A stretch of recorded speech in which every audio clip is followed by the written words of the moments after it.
que a mí nunca en la gran puta vida me van a coger y que yo desde la selva los mando matar a todos, que a la larga los que van a perder van a ser ellos. Los hermanos fueron los principales rivales del hombre de Antioquia, desde el cinematográfico plan para asesinarlo en la hacienda Nápoles hasta el atentado en el edificio Mónaco. La siniestra historia de los jefes del cártel de Cali. Pase lo que pase de aquí en adelante, en Colombia, no volverá a nacer un tigre como Pablo Escobar. Miguel Rodríguez Orejuela, febrero de 1994, en una reunión de jefes narcos semanas después de la muerte del capo del cártel de Medellín. La primera etapa de la guerra había terminado, y el ganador decidió cuál sería el destino del resto de la familia de Pablo Emilio Escobar Gaviria. Los popés del cártel de Cali, Gilberto y Miguel Rodríguez Orejuela, habían ordenado a María Victoria Henao, viuda del ex jefe narco de Medellín, que viajara a la ciudad que acogía al triunfador. Allí le comunicaron dos cosas. La primera, que debía indemnizar a los traficantes que se habían enfrentado con su marido. Eran los varones que conformaron los Pepes, perseguidos por Pablo Escobar. La otra le cortó el corazón. Su hijo Juan Pablo Escobar Henao sería ejecutado. Eran alrededor de 40 mafiosos colombianos reunidos en la finca de los Rodríguez Orejuela en Cali. Hasta allí llegó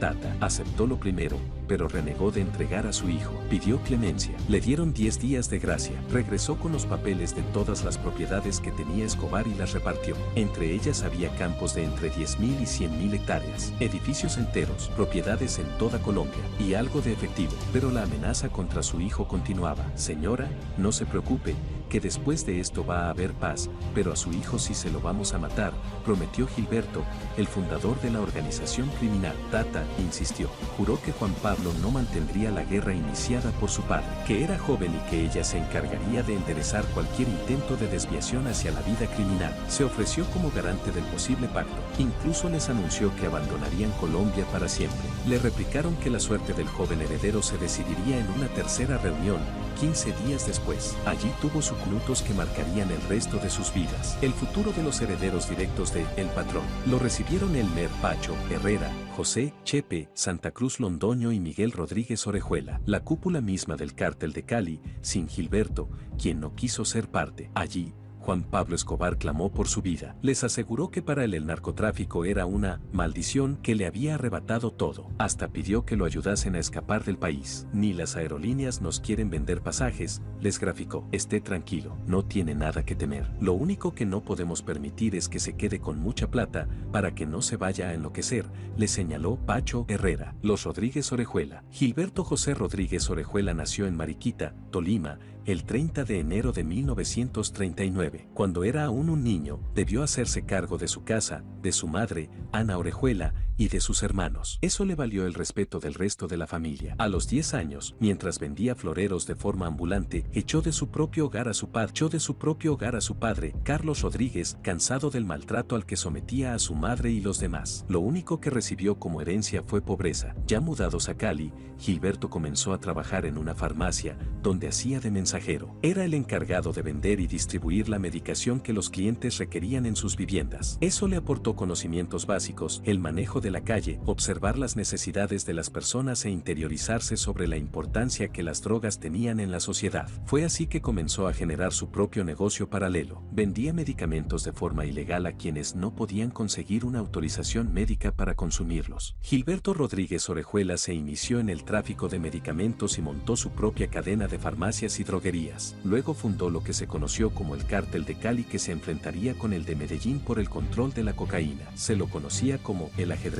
Los años, la disciplina para el trabajo y el haber aprendido cómo era el bajo mundo de Cali le sirvieron para saber que el dinero fresco estaba allí, en el comercio, en la piratería, en el tráfico. De esa forma, les vendía remedios robados a sus amigos y al que lograra contactarlo. Al tiempo consiguió montar su propia farmacia. Fue José Chepe Santa Cruz Londoño quien lo guiaría al mundo del narcotráfico. El hombre, próximo número 3 en la jerarquía del Cártel de Cali, le marcó el futuro: vender cocaína en Estados Unidos. El negocio comenzó a multiplicar las ganancias, pero aún restaba otro integrante en la organización. Miguel Ángel Rodríguez Orejuela, 4 años menor que Gilberto, permaneció varios años alejado del fundador del grupo narco. Sin la bendición del jefe de la familia, Miguel decidió casarse. La pelea fue instantánea y su derrumbe económico también. Trabajó en varias empresas hasta que recaló en Avianca. La reconciliación se concretaría años después. Fue el 31 de julio de 1965 cuando nació William Rodríguez Abadía,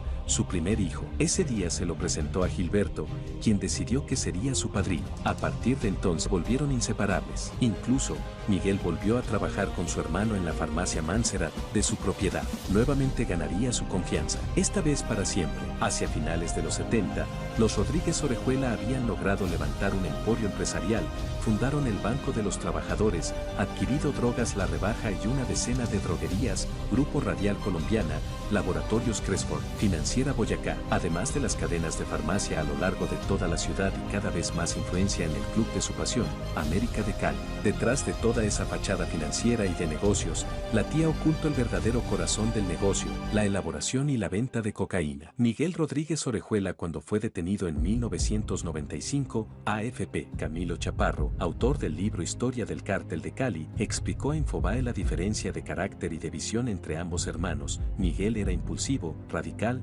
duro. Gilberto, en cambio, más reposado, pensante, más negociador, prefería hablar, convencer. El periodista describió cuál era el cinematográfico horizonte al que apuntaba el mayor de los Rodríguez Orejuela. Su guía era El Padrino, el libro de Mario Puzo. Lo llamaban El ajedrecista. Si usted cruza la vida de Gilberto y El Padrino, concluye que quería ser como él y lograr sus objetivos. Pablo Escobar, ese problema maldito. Los Rodríguez Orejuela, ya en la mira de la Agencia de Control de Drogas de los Estados Unidos, DEA, por sus siglas en inglés, mantenían un perfil subterráneo, muy diferente al de su alter ego antioqueño. Si bien llevaban una vida cómoda, no sentían la necesidad de cometer torpezas de lujos y ostentación. No aspiraban a levantar su propio zoológico. Tampoco querían involucrarse en política. Sabían que era un territorio al que no podían o debían acceder. Pero a 420 kilómetros al norte de Cali, en el centro de Colombia, otro capo del narcotráfico tenía una visión distinta del negocio y del poder. Pablo Emilio Escobar Gaviria, jefe del CART, decidió filtrarse en la política. Su objetivo era ser en algún momento presidente, pero el particular círculo público colombiano no se lo perdonaría. Tampoco los demás popés narcos, que vieron cómo el joven traficante los exponía a todos ellos. El periódico El Espectador y el ministro de Justicia, Rodrigo Lara Bonilla, revelaron al mundo la verdadera actividad de Escobar, flamante diputado suplente. El 30 de abril de 1984 fue la fecha que eligió el todopoderoso de Medellín para que la vida del funcionario llegase a su fin. Dos sicarios fueron los encargados de acribillarlo en el norte de Bogotá. Pero la ejecución fue no solo un boomerang en la vida de El Patrón, sino que representó un problema para los demás mafiosos. Gilberto Rodríguez Orejuela le comunicó a una familia supuestamente ignorante de sus asuntos que se tomaría vacaciones. Serían largas y en España. Nadie en el seno familiar podía creer que el workaholic jefe decidiera descansar más de una semana. Al poco tiempo, el 15 de noviembre de ese año, fue detenido en Madrid. Estados Unidos pidió su inmediata extradición y así podría convertirse en el primer narco en enfrentar una corte norteamericana. Miguel, conocedor de las leyes y a cargo de los negocios, construyó un plan maestro para evitarlo. Contrató a los mejores abogados madrileños. Ideó una estrategia en Colombia para que fuera el gobierno de su país el que solicitara la repatriación, argumentando que los delitos por los cuales se lo acusaba habían sido cometidos en su territorio. Fueron casi 2 años tras las rejas hasta que finalmente regresó a Cali, donde purgaría pocos meses de reclusión. Mientras tanto, el menor de los hermanos había conseguido que los negocios mantuvieran su crecimiento sostenido. Fue así que pactó una sociedad con Elmer Pacho Herrera, el más grande distribuidor de cocaína en Nueva York. También se deshizo de empresas que no tenían futuro y se concentró en aquellas que daban rédito económico y que servían de fachada para la golpeada familia. Cuando Gilberto regresó de su prisión en España, Miguel hizo su última jugada maestra en su defensa. Consiguió, gracias a favores políticos y demás artes, que el presidente Belisario Betancourt no firmara la orden de extradición reclamada por la justicia norteamericana. Rodríguez Orejuela II, Estados Unidos 0, escribió en su libro Yo soy el hijo del cártel de Cali. William Rodríguez Abadía, hijo y sobrino de los capós. El joven abogado se convertiría, con el tiempo, en el cabecilla del grupo. Pero para eso faltaban años, balas y sangre, mucha sangre. Cuando las ha disiparse, la leyenda cuenta que los hermanos quisieron salirse del negocio. Tenían suficiente dinero y recursos para tratar de armar una vida burguesa y travestirse en empresarios respetados. Sin embargo, el robo de un cargamento de cocaína con destino a Nueva York provocó que Escobar les declarara una una guerra abierta. Para hacer frente a esa lucha, necesitarían más millones de dólares, los cuales solo podrían ser provistos por la actividad más lucrativa. El bautismo de fuego entre ambos fue siniestro y rompió con uno de los códigos no escritos de los mafiosos del narcotráfico. El cártel de Cali había colocado un automóvil repleto con 80 kilogramos de explosivos que detonó frente al mítico edificio Mónaco en el exclusivo barrio de Santa María de Los Ángeles, en Medellín. En el interior de la propiedad perteneciente al hijo preferido de Antioquía, los dos hijos menores de Escobar y su esposa, Tata Henao, dormían. Era la noche del 13 de enero de 1988 y esa fecha daría inicio a una batalla que estremeció a toda Colombia. El estallido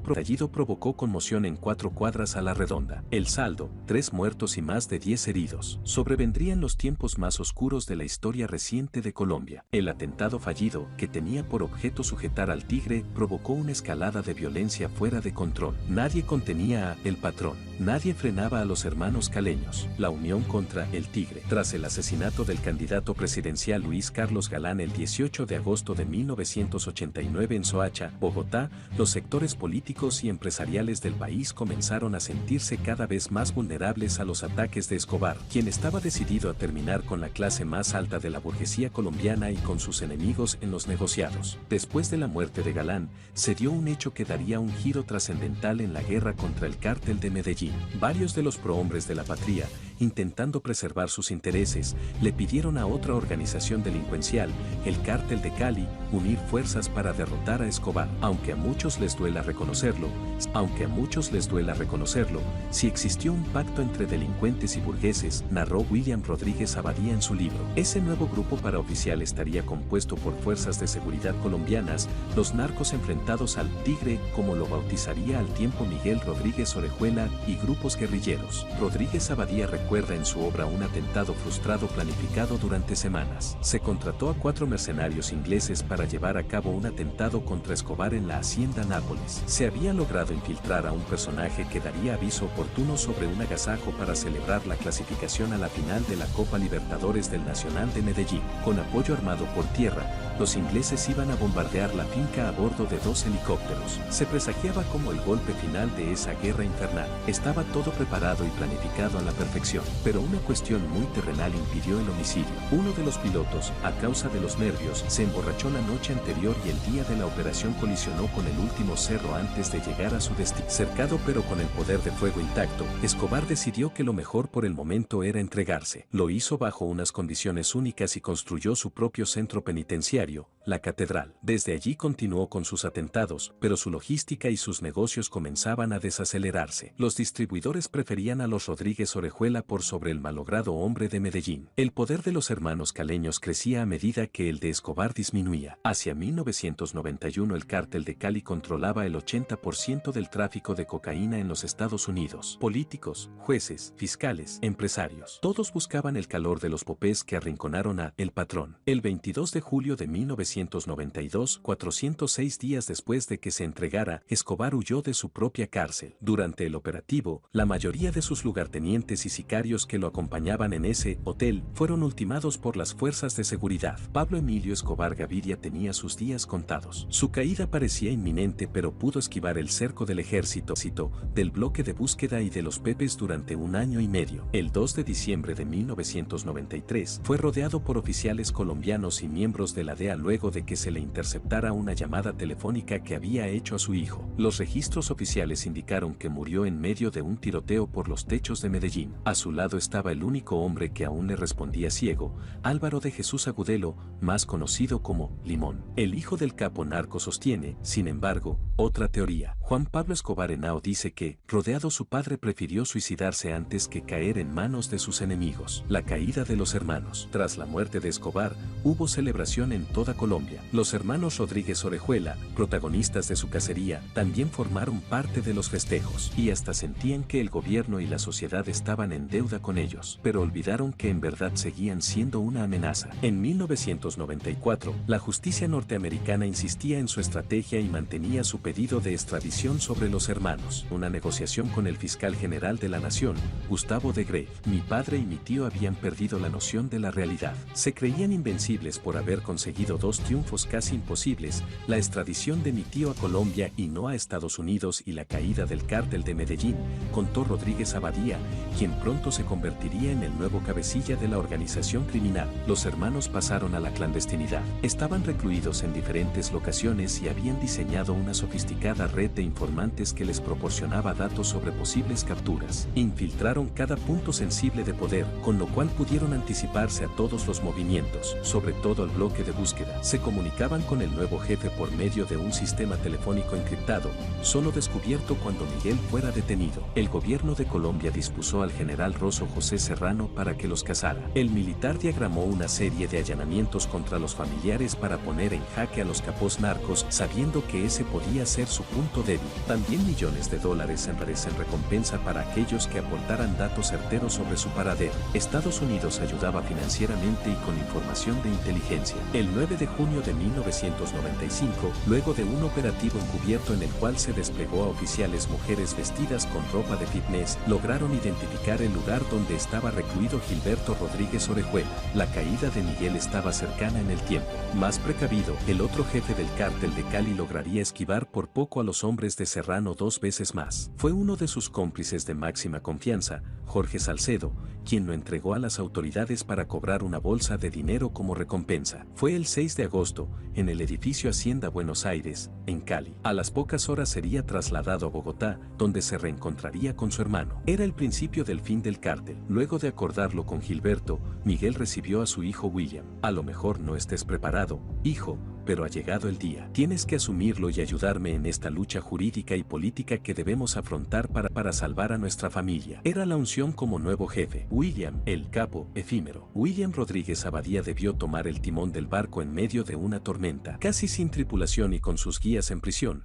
aceptó el reto. Quería demostrarle a su padre que podía hacerlo. Comenzó a entrevistarse con ministros, legisladores y políticos de todo color. Pretendía torcer voluntades y lograr un aplazamiento de leyes que convendría a sus mentores. En ese tiempo, como él lo relata en su libro, vivió debatiéndose entre la vida, la muerte y la cárcel. También tuvo contacto con el tráfico de narcóticos. Para ello debió participar en una cumbre secreta con Carlos Castaño Gil, jefe de las Autodefensas Unidas de Colombia, y los varones del Cártel del Norte del Valle, el nuevo jugador fuerte de la cocaína. Fueron los mismos que el 24 de mayo de 1996 planificaron un atentado contra él mientras almorzaba en un restaurante de Cali. A partir de allí, sabiendo de sus limitaciones en el mundo del AMPA, intentó abandonar. Sin embargo, no podría hacerlo. Una circular roja de Interpol le impedía huir de su país. Debió, nuevamente, volver a la rutina y una vez más reunirse con sus renovados enemigos por orden de su padre y su tío Gilberto. Pero las nuevas gestiones para evitar una ley de expropiación retroactiva de los bienes de los narcos no tuvo éxito. La economía de los Rodríguez Orejuela estaba hackeada. Según él mismo relata, el abogado de la familia había intentado retomar su vida normal, aunque mantenía reuniones con capos narcos para intentar arreglar los problemas que aún nos golpeaban. En diciembre de 2001,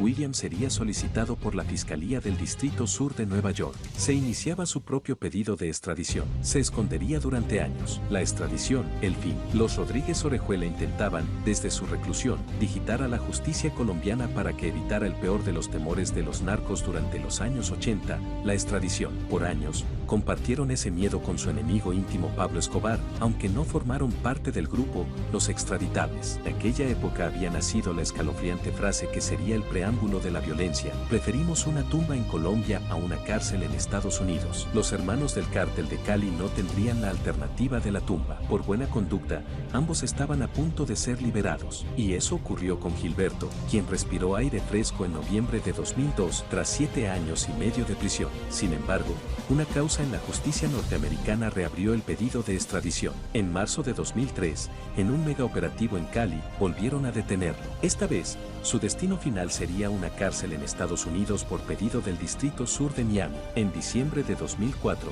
fue extraditado el fundador del Cártel de Cali. El 11 de marzo de 2005, sería Miguel Rodríguez Orejuela quien subiría a un avión de la DEA. William, a un prófugo, se entregaría el 16 de enero de 2006 en Panamá. Tras acordar el reconocimiento de los delitos que se le imputaban por ser el tercero en la línea de mando de la organización, purgó 5 años en la organización, purgó 5 años en suelo norteamericano. Su tío y padre, en cambio, fueron sentenciados a 30 años de cárcel. Es probable que mueran en prisión. La tumba que imaginaron en Cali podría ser cavada primero en Estados Unidos.